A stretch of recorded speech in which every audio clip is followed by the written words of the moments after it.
morning, good afternoon, good evening. This is Alan Burgos from the hashtag Walk with Land channel. Welcome and welcome back to our channel.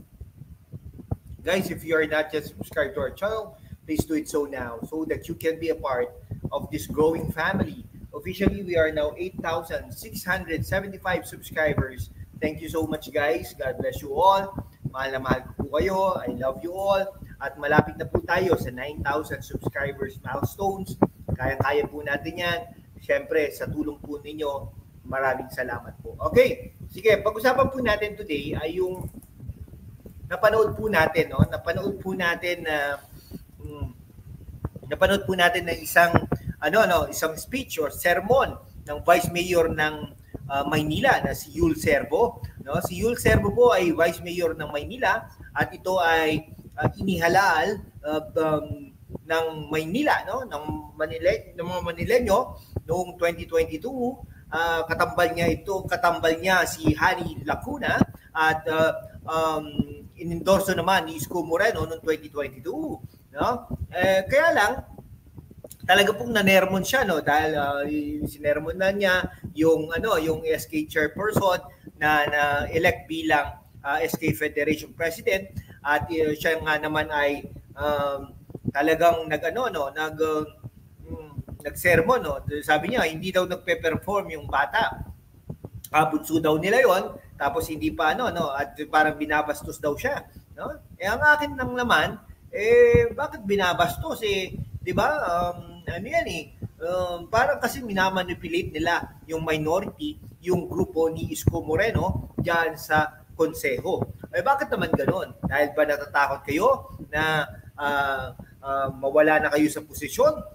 Kumbaga, ba't hindi mo na lang kausapin yung bata? No, bakit hindi mo na lang kausapin? Ay, nako, may mga internal rules pa kayo diyan na nalalaman. Ano bang nagawa nyo sa Maynila, no? Ang pangit-pangit ng Maynila ngayon. Sa totoo lang po, no? Hindi na maganda. Ngayon, tingnan mo, binash pa si Mayora dahil dun sa Baby Lion. Pinost mo pa diyan sa Facebook. Lungkot na lungkot yung hayop. Hindi dapat nandyan yan. Nandyan dapat yan sa kanyang, bakit ba kinuha nila yan? Di ba? Bakit ganon? Ngayon, marami pong ganyan, no? Marami pong politikong pulpul. Okay? Yan sa katotohanan. Pero ang mga politikong pulpul ay hindi lang po, mga politiko. Kundi, kunwari, mga arkitekto na yan, mga architects na yan, no? Yung mga utang grabe. Marami po, no? Kasi recently, nagpa-construct po tayo ng bahay, wala po talaga. Ay, nako, grabe. Makakarma ka rin, no? Anyhow, eto si Yul Servo, bakit po ganyan? Bakit nga po ganyan nagsasalita? Di ba? Anong problema? Di ba? Ang lang naman, mag-perform ka na maayos, no? Hindi lang presiding officer, kundi bilang vice mayor ng lungsod ng Maynila. Ngunit hindi ho ganoon Hindi ho ganoon ang nangyayari. Bakit po hindi ganoon? Di ba? Ay ako. Kayo po ba yan? Ano po ba? Satisfied po ba kayo diyan sa performance ni Vice Mayor Yul Servo? Talagang nalulungkot nga daw siya. Nalulungkot nga daw siya dahil ang mga kasamahan niya ay tila bagang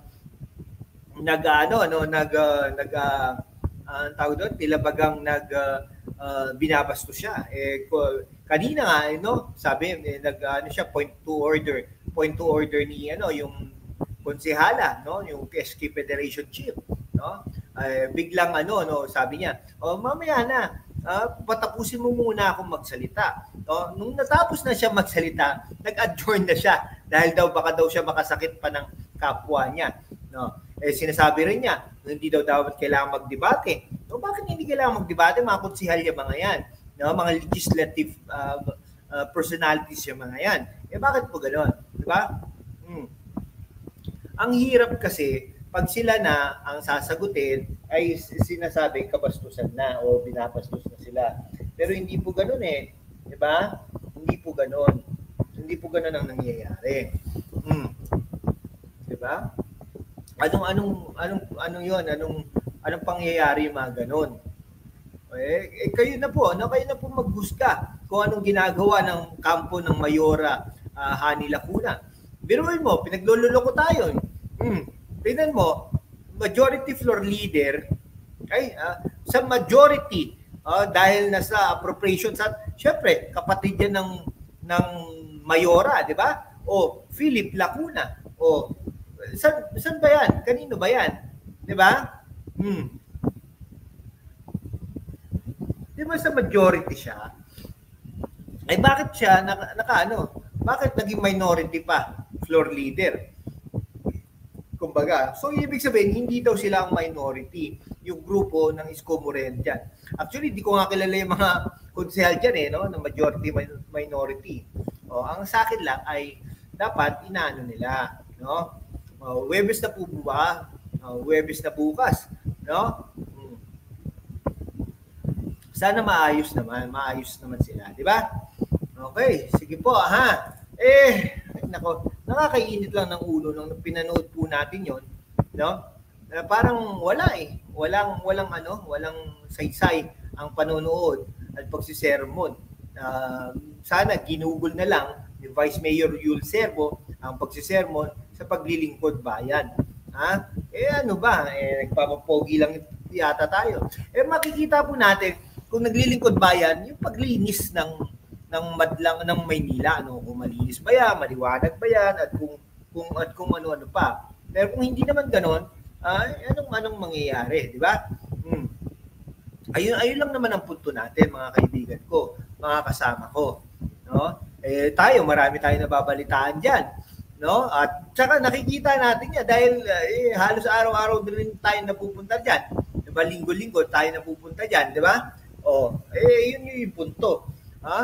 Kayo, alam nyo, gumawa tayo ng mabuti para sa ating bayan, para sa ating mga kababayan. At kung ikaw ay arkitekto, no? Ikaw ay arkitekto, ikaw ay kontraktor, ayusin mo, no? Ayusin mo, no? Quality dapat.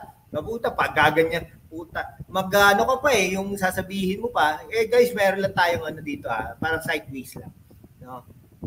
Pero pang sasabihin mo, maliit lang na project. Paano maliit na? Buti ko 3 milyon yan, di ba? Kung pangit. Di ba? Ano ba yun? Ang hirap di ba? Ang hirap. Kaya po kayo, bumoto tayo ng maayos, ha? Ilukluk po natin si Yorme Isko Moreno upang sumigla ang Maynila, ha? Sige po, hanggang dito na lang po mga kaibigan ko, ha? Maraming salamat po sa inyong lahat. God bless you all.